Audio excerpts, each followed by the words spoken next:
వార్షికోత్సవం సందర్భంగా Meenakshi test tube baby centre Guntur నందు ఐవీఎఫ్ ట్రీట్మెంట్ పై 40% రాయితీ. నమస్తే రమ్మగారు. నమస్తే చే రమ్మగారు, ఆషాఢ మాసం మొదలవుతోంది. మనకి మధ్యలో పూరి జగన్నాథ రథయాత్ర ఉంటుంది కదండి.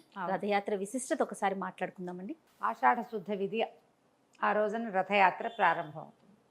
ప్రపంచంలో ఏ దేవాలయంలోనూ మూల విరాట్టు కదలడు, మూలవరులు అక్కడే ఉంటారు. ఉత్సవవరులే విగ్రహాన్ని అన్ని చోట్లకి వస్తారు. మన తిరుమలలో అంతే, భద్రాద్రిలో అంతే, అన్ని చోట్ల అంతే. మూలవరులను ఎట్లా కదుపుతాం? అవును కదా. అసలు మూల విరాట్టు అంటే కదలని వాడు అని అర్థం. ఒక్క పూరిలో మాత్రమే సంవత్సరం అంతా పూజలు అందుకునే అయ్యవారు స్వయంగా జనబాహుళ్యంలోకి వచ్చి ప్రపంచాన్ని చూసి అందరినీ ఆశీర్వదించి ఓ 10-12 రోజుల పాటు యాత్ర జరుపుకుని తిరిగి లోపలికి ప్రవేశిస్తాడు. అన్ని రోజులు కూడా ఆయనే అనుకుంటా కదండి. అన్ని రోజులు కూడా యాత్ర ఇట్లా అంటే యాత్ర అంటే ఇదంతా నడుస్తూనే ఉండడు. ఓ రోజు వెళ్తాడు, ఓ రోజు వస్తాడు. మధ్యలోదంతా కూడా తన మందిరం వదిలిపెట్టి గుండీచా మందిర్లో ఉంటాడు. అవును అవును. అట్లా దేవాలయాన్ని వదిలిపెట్టే మూలవరుడు ఇంకొకడు లేడు. ఈయనొకడే జగన్నాథుడే. అందుకే జగన్నాథుడని పేరు. ప్రపంచాన్ని పాలించడానికే బయటకు వస్తాడు. మనకి హిందువుల సంప్రదాయంలో చార్ధామ్ యాత్ర చాలా విశిష్టమైంది. మామూలుగా మనం చకచకా చెప్పుకుంటాం. చోటా చార్ధామ్ యాత్ర గంగోత్రి, యమునోత్రి, కేదార్నాథ్, బద్రీనాథ్. అక్కడి సిస్టమ్ ప్రకారం అదైతే భారతీయ సాంప్రదాయం ఏంటంటే 4 ధామాలు మనం తప్పనిసరిగా భారతీయుడైన వాడు కులమత జాతి విచక్షణ లేకుండా ఈ ప్రాంతానికి వెళ్ళి రావాలి. ఆ దైవాన్ని అనుసరిస్తావా, ఆయన నిన్ను అనుగ్రహిస్తాడా, అది వేరే కథ. భారతదేశంలో పుట్టిన ప్రతి వ్యక్తి ఈ 4 చోట్ల అడుగు పెట్టాలి. అందులో మొదటిది పూరి, రెండోది రామేశ్వరం, మూడోది ద్వారక, 4వది బద్రీనాథుడు. ఈ 4 ప్రాంతాల్లో దైవానుసరణ. నువ్వు ఆ ప్రాంతంలోకి వెళ్తే భగవంతుడిని నిన్ను లాగుతాడు ఇటు కావాలంటే అటు. ఆయన్ని మనం అనుసరించినా అనుసరించకపోయినా సరే ప్రాంతాన్ని తప్పకుండా మన కాలు పడాలి, మనం నిద్ర చేయాలి, మనం అక్కడ అన్నం తినాలి, ఆ గాలి పీల్చాలి. యాత్రగా చేస్తే పూరి జగన్నాథుడిని తొలి దర్శనం, రామేశ్వరుణ్ణి 2వ దర్శనం, ద్వారకాధీశుడిని 3వ దర్శనం, బద్రీనాథుడిని 4వ దర్శనము చేయాలి. భక్తి కలిగిన వాడు దర్శనం చేయాలి, లేనివాడు కనీసం ఆ ప్రాంతానికి వెళ్తాడు. ఈ 4 దిక్కులు భారతదేశంలో మనమున్న భరతఖండంలో చూడవలసిన, నడవవలసిన, తిరగవలసిన ప్రదేశాలు. అందులో మొట్టమొదటిదైన పూరి ప్రపంచ ప్రఖ్యాతి చెందింది. అక్కడ జరిగే రథయాత్ర ఎక్కడా ఏ దేవాలయంలోనూ ఏ ఊర్లోనూ లేనన్ని ప్రత్యేకతలు కలిగి ఉన్నది. పూరి దేవాలయమే అత్యంత ప్రత్యేకమైన దేవాలయం. ఎక్కడ మామూలుగా ఒక దేవతా విగ్రహం చిన్నగా బయటికి ఇచ్చిన, ఒక ముక్క విరిగిన, ఇక పూజార్హత ఉండదు విగ్రహానికి. చాలా చోట్ల మనం చూస్తాం.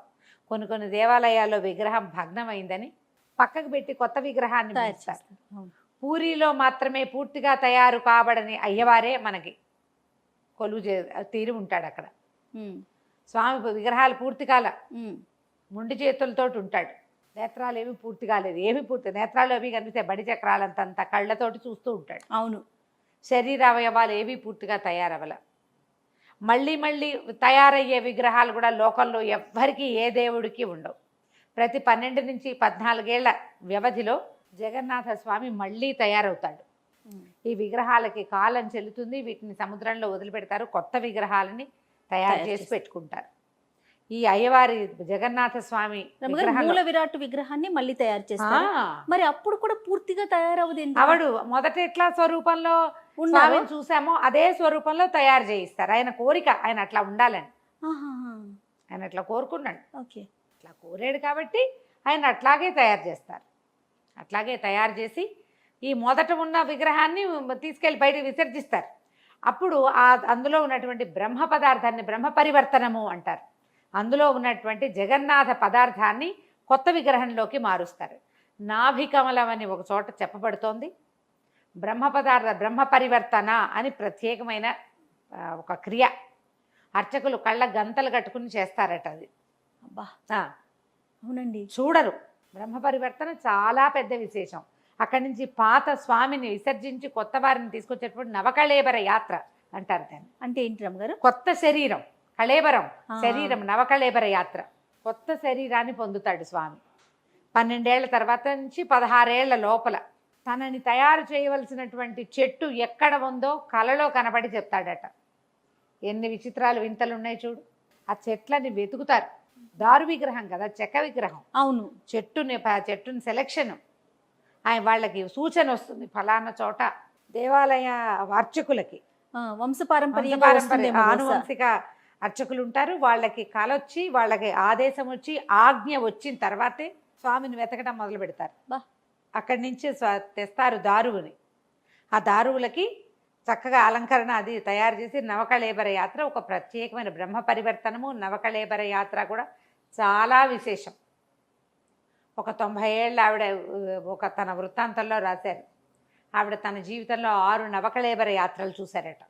ప్రతిసారి అదే సౌందర్యం, అదే ఆకట్టుకున్న తీరు, అదే నేనే నీవు అనే భావన కలిగిస్తాడు స్వామి అని. నువ్వు నేను ఒకటే అనే భావాన్ని కలిగిస్తాడు అని. అలాంటి ప్రత్యేకత ఉన్న జగన్నాథుడికి ప్రతి సంవత్సరము రథయాత్ర జరుపుతారు. ఈ రథయాత్రకి ముందు కూడా అత్యద్భుతమైన విశేషాలు ఉంటాయి. ప్రతి దేవాలయంలోనూ మూల విరాట్కి వారానికి ఒకసారో నెలకోసారో అభిషేకం ఉంటుంది. ఈయనకి ఏడాది పొడుగున అభిషేకాలు ఉండవు, ఏముండవు, అర్చనలు తప్ప. జ్యేష్ఠ మాసంలో మాత్రమే చేస్తారు జ్యేష్ఠాభిషేకం.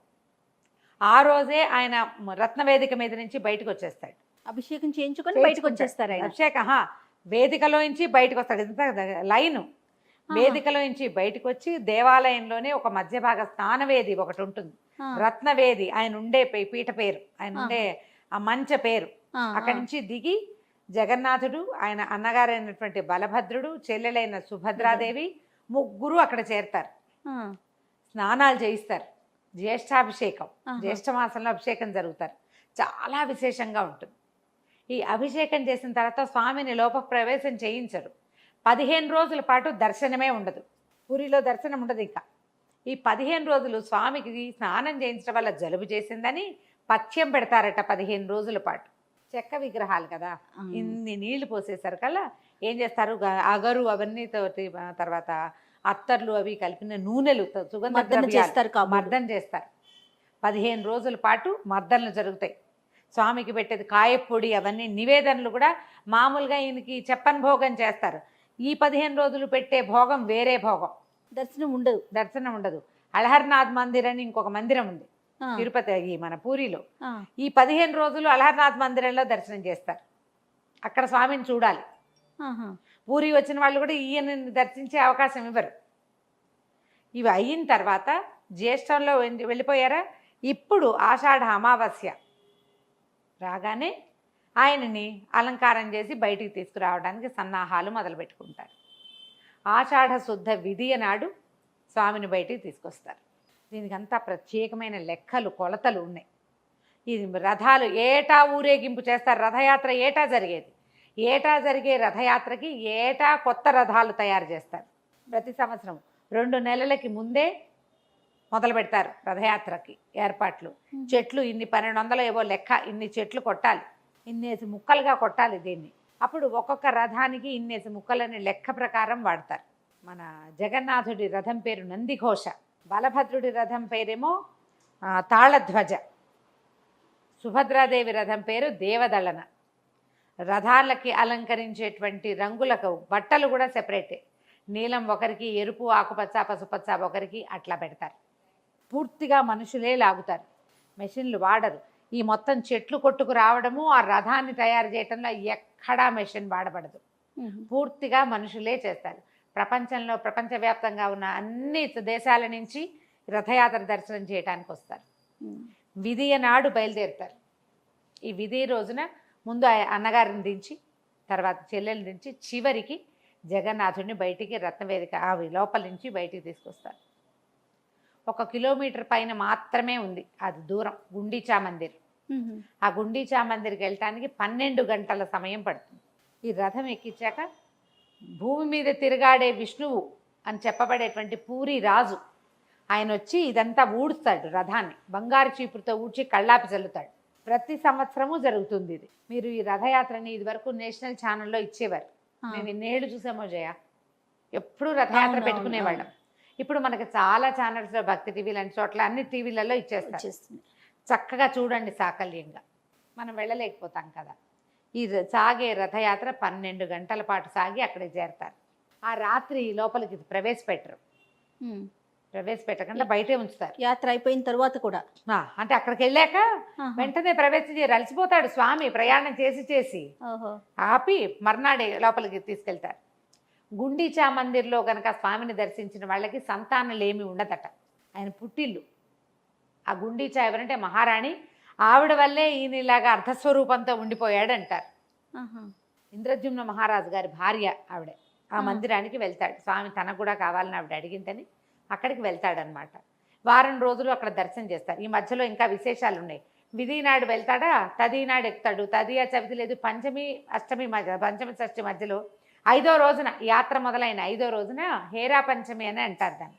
లక్ష్మీదేవి కోపం వస్తుందట. నన్ను తీసుకెళ్ళకుండా అన్నా చెల్లితో ఎగేసుకుని వెళ్ళిపోయాడు అయ్యవారని కోపం వస్తుంది.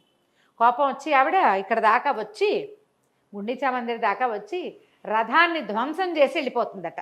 కొంతమేర విరకొట్టేస్తుంది. అది ఆవిడని తీసుకొస్తారు అమ్మ లక్ష్మీదేవిని.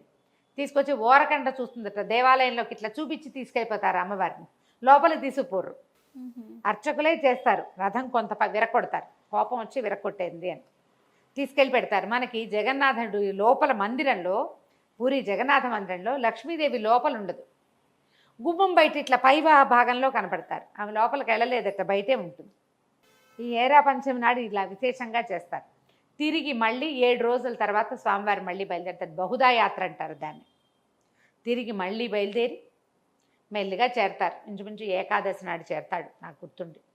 వెళ్ళాక ద్వాదశి నాడు లోపల ప్రవేశం చేస్తారు. ఏకాదశి నాడు కూడా ఇక్కడ చాలా పెద్ద ఉత్సవం చేస్తారు. లక్ష్మీదేవి కోరిక మేరకి స్వామి ఆయన సునాభేష అంటారు. బంగారు తొడుగుతారు. ఎంతో అలంకారం చేస్తారు. ఆమె ప్రీత్యర్థం బయటే అలంకారము దర్శనము లభిస్తుంది. సునాభేష దాని పేరు. అక్కడి నుంచి లోపలికి ప్రవేశిస్తాడు. మళ్ళీ సంవత్సరం తర్వాత మళ్ళా రథయాత్రకి సిద్ధమవుతాడు. ప్రతి విషయము పూరిలో వింతగా విచిత్రంగా విడ్డూరంగానే ఉంటుంది. సముద్ర తీరంలో ఉన్న దేవాలయంలో మనం ఒక్కసారి ప్రాకారం దాటి లోపలికి వెళ్తే ఇంకా మనకి ఘోష వినపడదు. సాగర ఘోష తీరంలో ఉంది కదా. సముద్ర తీరంలో ఉంటే సముద్ర ఘోష సాగర ఘోష అన్ని చోట్ల వినపడాల్సింది. బయట వినిపిస్తుంది కానీ లోపల వినపడదు. లోపల వినిపించదు. చాలా విశేషంగా ఉంటాయి. మనది పూరి జగన్నాథుడి గురించిన ఒక వీడియో కూడా చేసామండి, పాత వీడియో. అది కూడా చూడండి. మీకు ఇంకా విచిత్ర విడ్డూరాలు అక్కడ ఉన్నవి వింతలు. భగవంతుని యొక్క సాన్నిధ్యం ఎట్లా ఉంటుందో పూరిలో చాలా ప్రత్యేకంగా కనపడుతుంది. మనుషులే లాగే ఈ బ్రహ్మాండమైన రథాలు కంటితో చూడాలి. రమ్మగారు కొంతమంది వెళ్ళలేకపోతాం కదా. ఎట్లా రమ్మగారు? ఏం చేస్తాం, టీవీలో చూస్తాం. టీవీలో ప్రత్యక్షంగా చూడగలిగితే అదృష్టం. అయితే ఈ రథయాత్ర సాగే ఈ 10-11 రోజుల్లో మనం జగన్నాథ దర్శనం చేయాలంటే టీవీలో చూసి ఒక ఫోటో పెట్టుకోవటం, ఆయనని ధ్యానిస్తూ మనం ఏదైనా పూజ జరుపుకుంటే అది ఆయనకే చెందుతుందట. ఓహో. 7వ రోజు, 9వ రోజు, 11వ రోజు ఈ 3 రోజుల్లో మనం చేసే దానం జగన్నాథ ప్రీతికరంగా భావించి చేసుకోవాలట. ఇప్పుడు మనం ఈ ప్రాంతం వాళ్ళం, మనకు అక్కడ పద్ధతులు అవి ఏం తెలియదు. మన పద్ధతిలోనే మనం చేసుకుంటాం. అంతే, మన పద్ధతిలోనే చేస్తాం. జగన్నాథ అష్టకం ఒకటి ఉంది. జగన్నాథ స్వామి నయన పథగామి అవ్వాలి మనకి అని ఒక మకుటంతో వస్తాయి. ఎంత బాగుంటాయో. ప్రపంచాన్ని ఏలే దేవుడు, పైగా ఇట్లా తను స్వయంగా ఏ రూపంతో వెలిసాడో అదే రూపంతో జనబాహుళ్యం మధ్యలోకి వచ్చే స్వామి ఆయన కాకుండా ఇంకొకడు లేడు. సులభ సాధ్యుడైన భగవంతుడు, సాక్షాత్ కృష్ణ స్వరూపం. ప్రయత్నం చేసి జీవితంలో ఒక్కసారైనా పూరి దర్శించండి. రథయాత్ర సమయంలో వెళ్ళాలంటే మనకి చాలా పరిచయాలు, ఫ్రెండ్షిప్లు చాలా కావాలి. అంత గందరగోళంగా ఉంటుంది. అంతా ఒరిస్సా ప్రాంతం కదా. మామూలు సమయాల్లో వెళ్ళి దర్శనం చేసుకోవటమే. ట్రై చేసి చూడండి. తప్పకుండా. నమస్తే. నమస్తే.